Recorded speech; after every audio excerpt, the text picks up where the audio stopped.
นี่ก็โครงการทำกุฏินะครับนี่ช่างบุญมากทำคนเดียวกุฏิของมหาครับไม่ให้ใครมายุ่งเลย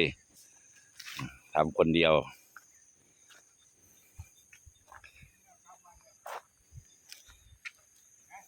ฮะยังเลยมามาเอาบุญบังไฟแต่ว่ามาหาย่านไปใส่นั่นใส่นี่แล้วว่าได้ไปน้ำเขาได้ เอาบุญอยู่วัดดีกว่าว่าได้ไปเอาบุญบังไฟโอ้เหตุผลคนเดียวเป็นวันนี้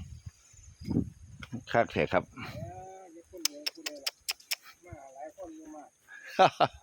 มั่งหลายคนอยู่เวลาเหตุคนเดียวโอ้โหฮะ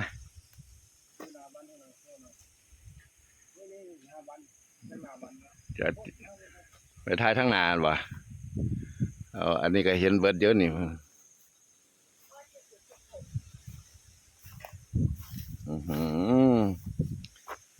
เนี่ยนะครับทำคนเดียวเพราะอาทิตย์ไปได้อาทิตย์ไป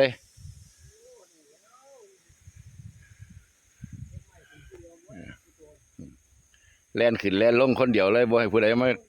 หยุ่งน้ำเลยเอาบุญเขียนคนเดียวเลยครับโอ้สวยลงบันทึกไว้มื้อนี้วันที่8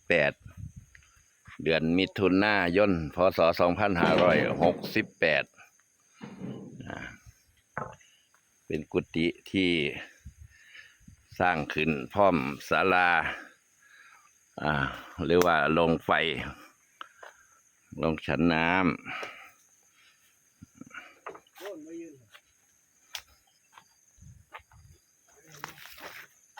โอ้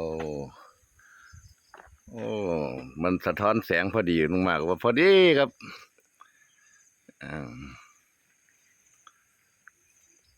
สุดยอดนะครับใครดูคลิปนี้แล้วก็สาธุนำลุงมากเด้อลุงมากจันโทนะครับที่อุปถัมภ์หรือว่าสร้างศาลาสร้างกุฏิให้พ่อแม่ครูบาอาจารย์นะครับที่วัดถ้ำหินลาดนี้สร้างกุฏิให้มหาปลายหรือว่ามหา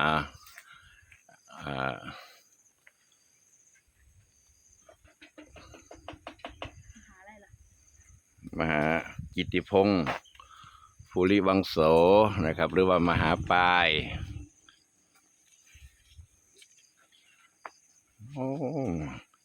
ไม้อะไรนี่รู้มาไม้ยังไม่ซักทั้งหมดบ่เบ้ยอ๋ออันที่เจเลาะพันถูกมาโอ้ยทางบุญร่วมกันครั้งเนาะอาจารย์ไม่ฟ้าเชื่อล่าไม่สังกะสีอาจารย์ย่องคนเดียวกันโอ้ยคนภูมิใจเลยอาจารย์ขึ้นเลยคนเดียวครับขึ้นเลยไปกำหนดงานอ๋อครับ